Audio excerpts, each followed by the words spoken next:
On today's show, the Cavs lost another preseason game on Wednesday night, but Evan Mobley was aggressive. And I think there's some other things we learned about this team and Kenny Atkinson. I'll tell you about all of that straight ahead right here on Locked On Cavs.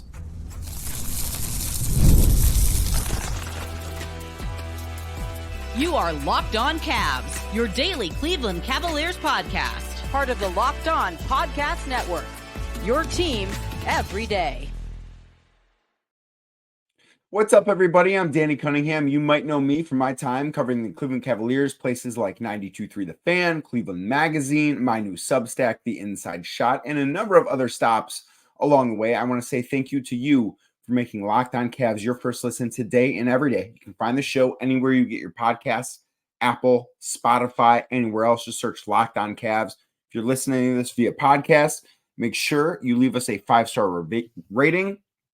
Leave us a nice review and make sure you're subscribed as well. Also, we are available on YouTube. Just search Locked On Cavs on YouTube. If you're watching this video right now, hit that thumbs up button for me, click the subscribe button, and hit the notification bell so you know when the latest Locked On Cavs content goes up. There was a video that went up the other night that, you're not used to getting the video at that time, but if you got that notification bell on, you know exactly when it went up.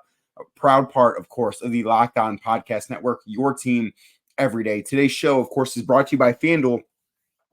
You can start the season with a big return on FanDuel. Place your first $5 bet, and you'll get started with $200 in bonus bets guaranteed. Visit FanDuel.com today to get started. So the Cavs lost to old friend JB Bickerstaff and the Detroit Pistons in a preseason game Wednesday night in Detroit. The actual result, that is not something that does matter. It was a little bit of a concerning stat we can talk about maybe later on, depending on how Friday goes. We can dive into it. But the number one takeaway for me, as has been number one takeaway anytime I've seen Evan do anything, right now for me, it's always, well, how does Evan Mobley look? What does Evan Mobley look like on the floor? That is the number one thing I am looking for anytime I'm at a Cavs practice, a shoot around, a preseason game. It doesn't matter. I want to know what Evan Mobley looks like, right?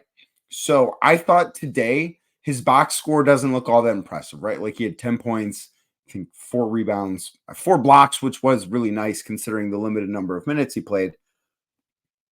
But I did think he was aggressive. I thought he played with a similar level of decisiveness that we saw him play with. Think back to that first preseason game against Chicago over a week ago at this point.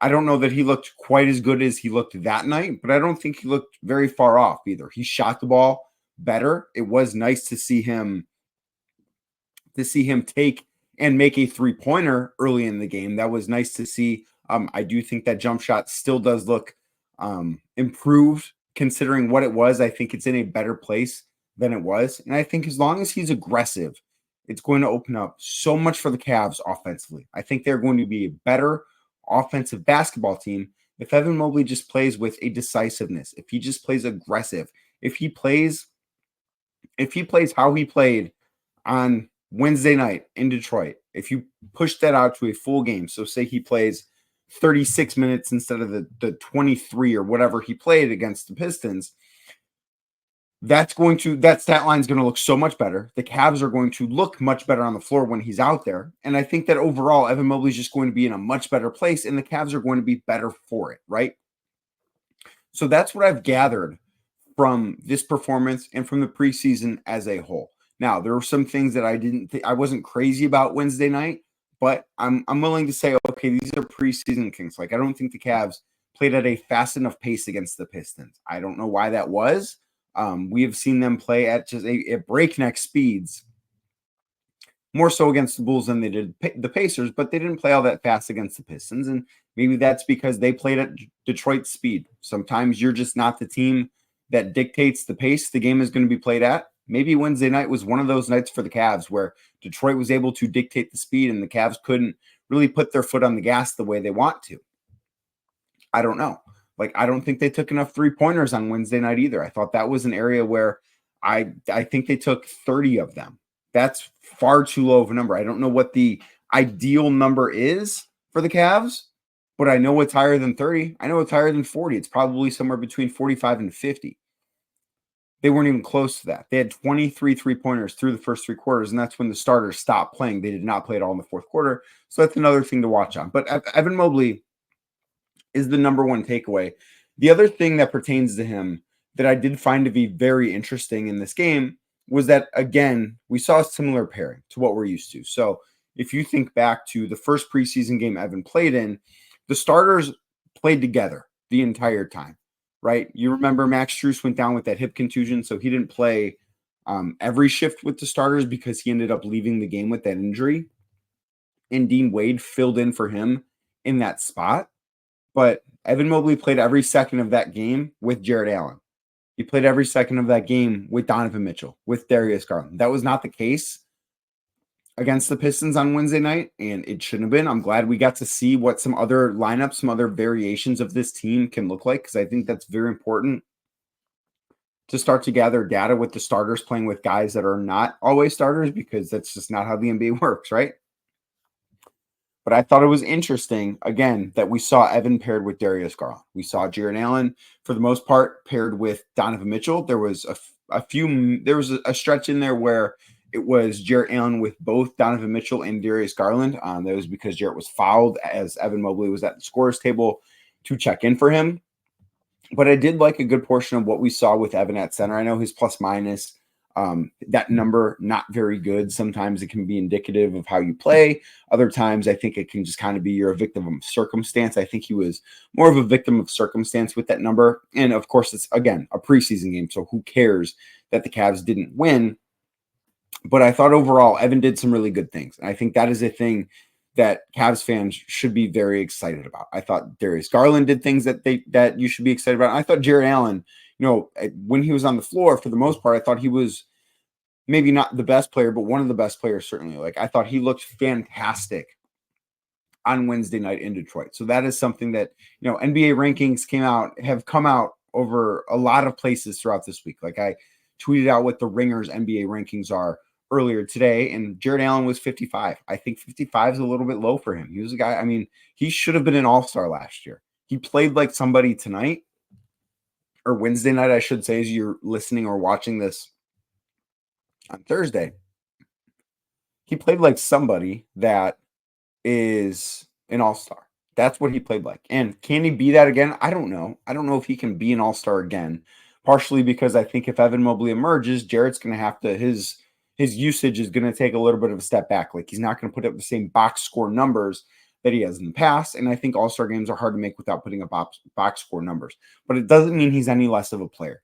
And I thought what we saw on Wednesday night from him was a great sign that he's going to continue to be the guy that he was last year. Because there were a lot of questions about Jarrett Allen 2 years ago coming off that playoff series against the Knicks. And he backed up everything last season. He was terrific until he got hurt in the playoffs. And even in the playoffs, I thought he was awesome in the 4 games he played against Orlando.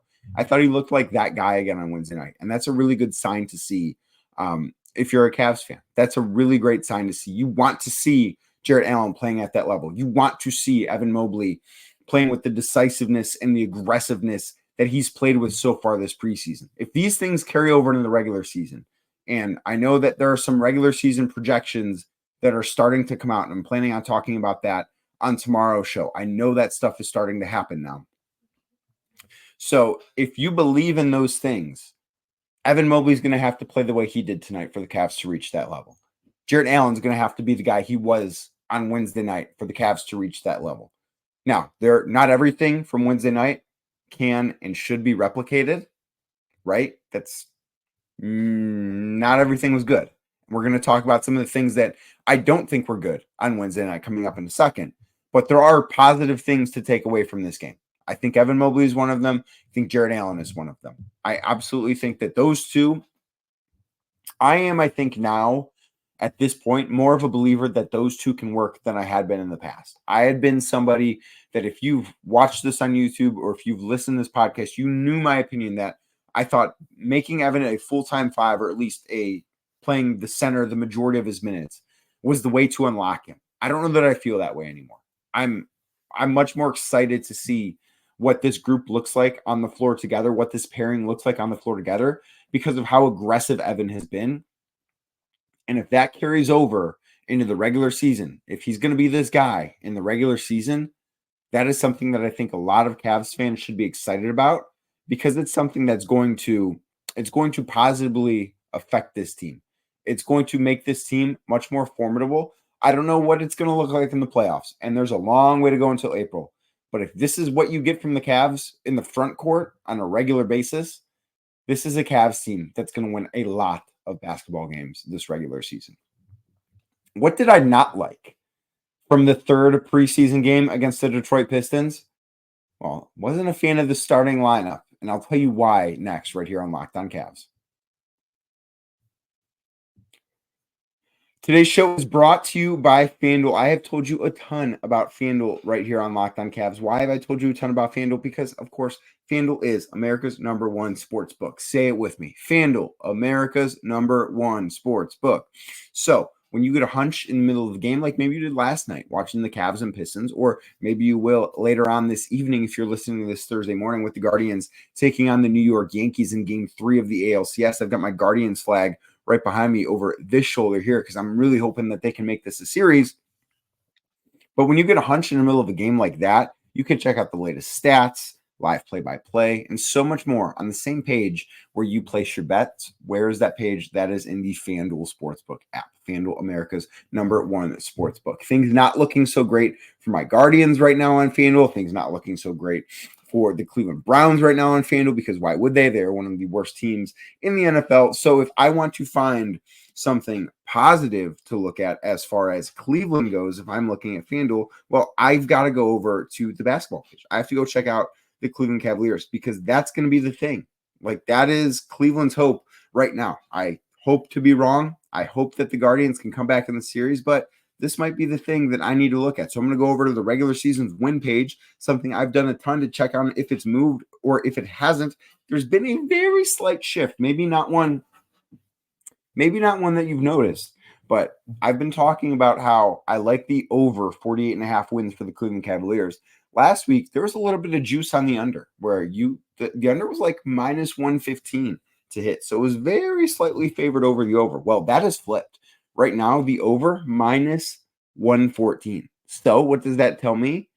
Maybe that number might creep up to 49.5. So 48.5 could be exactly where you want to get it. And FanDuel Sportsbook is the place to go. So head on over to FanDuel Sportsbook. And when you do, you can get started with $200 in bonus bets guaranteed when you place your first $5 bet. Maybe that first $5 bet is on the Guardians to win Game 3. Maybe that first $5 bet is on the Cavs to go over 48.5 wins.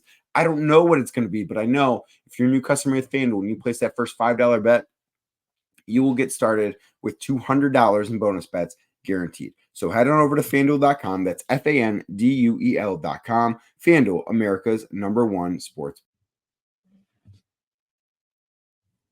Thank you again for making Locked On Cavs your first listen today and every day. You can find the show again wherever you get your podcast, Apple, Spotify, anywhere else. Make sure you drop us a 5-star rating. Leave us a nice review as well. Also, check out the show on YouTube. If you're watching this video right now, hit that thumbs up button for me, click subscribe, and hit the notification bell so you don't miss any Locked On Cavs content. Very happy to be back today. I do want to say sorry that I missed the last couple of days. Been a little under the weather. I lost my voice over the weekend. And then I had a brutal cough the last couple of days. Like, I tried to get through a show to have up Wednesday morning, and I couldn't talk without coughing every other word, and no one wants to listen to that. So I do apologize if I cough once or twice during the show today, but I really wanted to get back. I wanted to talk about the game that was played last night between the Cavs and the Pistons, and I missed doing this show. So again, I'm sorry that I missed a couple of days, but very happy to be back today. So one of the things that I didn't like, or I didn't love, certainly, about Wednesday night between the Cavs and the Pistons was the starting lineup that the Cavs went with. So Max Strus, as we know, is out with that hip injury that he suffered way back.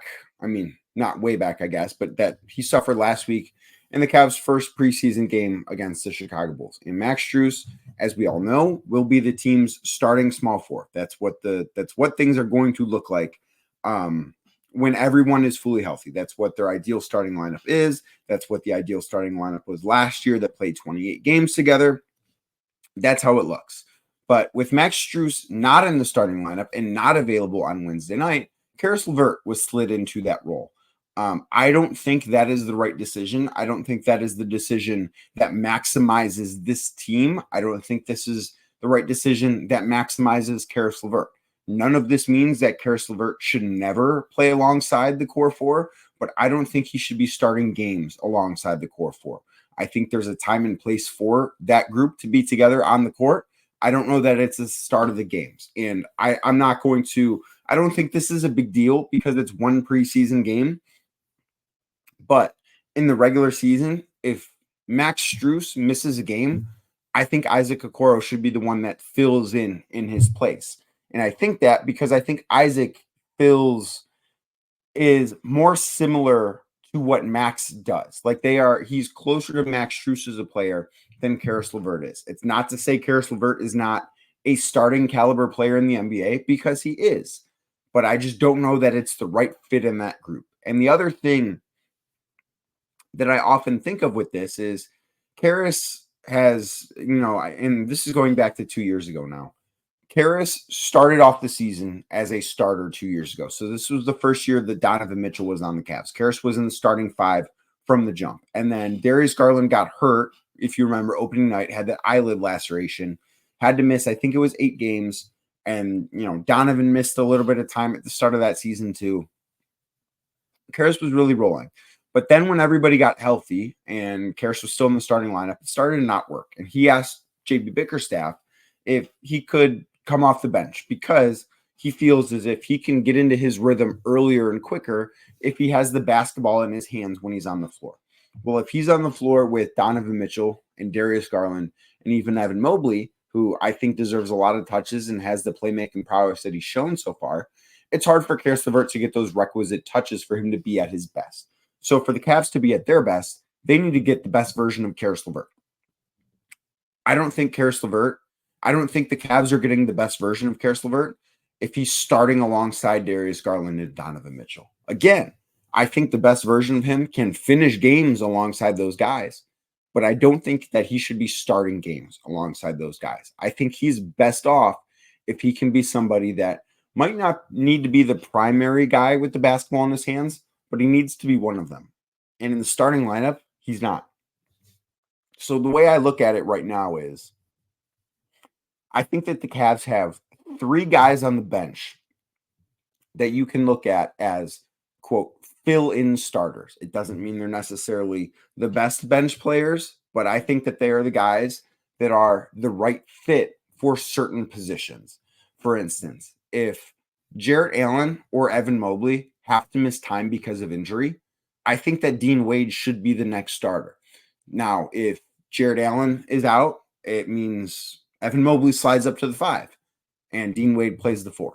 If Evan Mobley's out, it just means Dean Wade fills into that slot and plays the 4.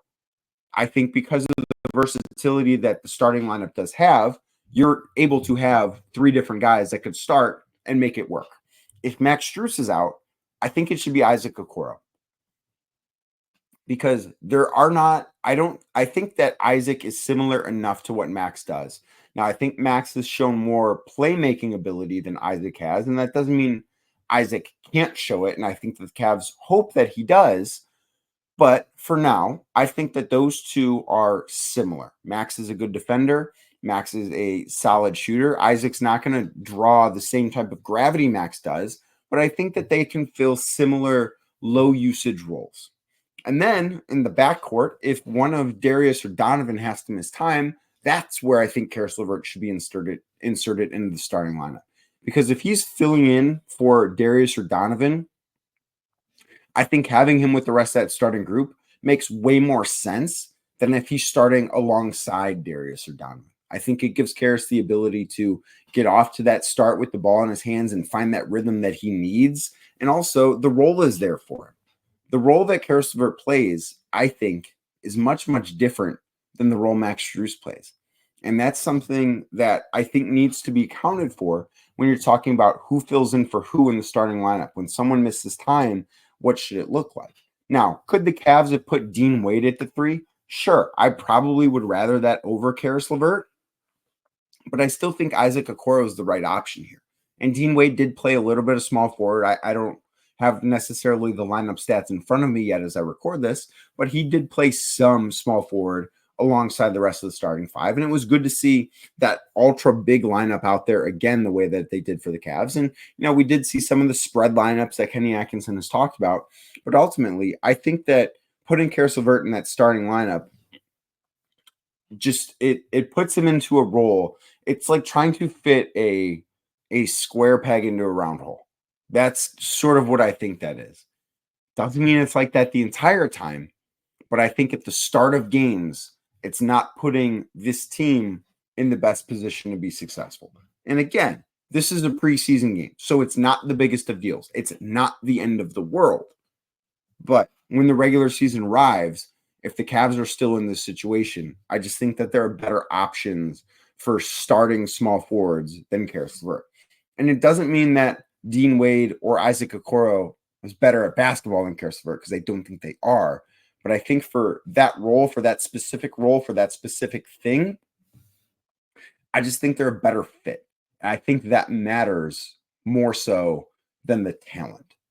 So that's the direction I would go. I don't know what the Cavs are going to do. And again, I don't think Max Strus' injury is serious. It's certainly not serious enough that I believe he's in danger to miss next Wednesday's season opening game against the Toronto Raptors. But injuries do happen throughout the year. We learned that last year. The starting lineup played 28 games together, and that was it. And you do have to be prepared for what things look like. And that is my take on the way things should look, that they should look if injuries do happen. I've got a stat that is a little bit worrisome. I hope we don't get to it, but I want to talk about that next, right here on Locked On Cavs. Today's show is brought to you by Hims. Guys, sometimes intimate moments happen spontaneously, and we always want to be ready so we can perform in the bedroom. Hims provides access to treatments that can help you stay hard and last longer, giving you that boost of confidence so you can be ready whenever the mood strikes. Your sex life is important, but your schedule is busy. You don't have the time to go to a doctor's office to get treatment for ED. Through Hims, you can get personalized ED treatment without stepping foot outside of your door. Hims is changing men's healthcare by providing you with access to affordable sexual health treatments from the comfort of your couch. Hims provides access to a range of doctor-trusted ED treatments like chewable hard mints, Viagra, and Cialis, and their generics for up to 95% cheaper. That's a pretty good deal. The process is 100% online, so there's no need for uncomfortable doctor visits. Just answer a series of questions on their site, and a medical provider will determine the right treatment option for you. If prescribed, your medication ships directly to your door in discreet packaging for free. No insurance is needed, and one low price covers everything from treatments to ongoing care. With hundreds of thousands of trusted subscribers, Hims can help you find the ED option that works best for you. So start your free online visit today at hims.com/lockedon. That's HIMS.com/lockedon for your personalized ED treatment options. Again, hims.com/lockedon, LOCKEDON. The products mentioned are chewable compound products which are not approved by or verified for safety or effectiveness by the FDA. Prescriptions require an online consultation with a healthcare provider who will determine if appropriate. Restrictions do apply. See website for details and important safety information. Subscription required. Price varies based on product and subscription plan. Thank you again for making Locked On Cavs your first listen today and every day. You can check out the show anywhere you get your podcasts, Apple, Spotify, anywhere else. Drop us a 5-star review. Make sure you're subscribed. Tell a friend to subscribe too. Basketball season is back. You've got Cavs coverage you're listening to right now or watching on YouTube.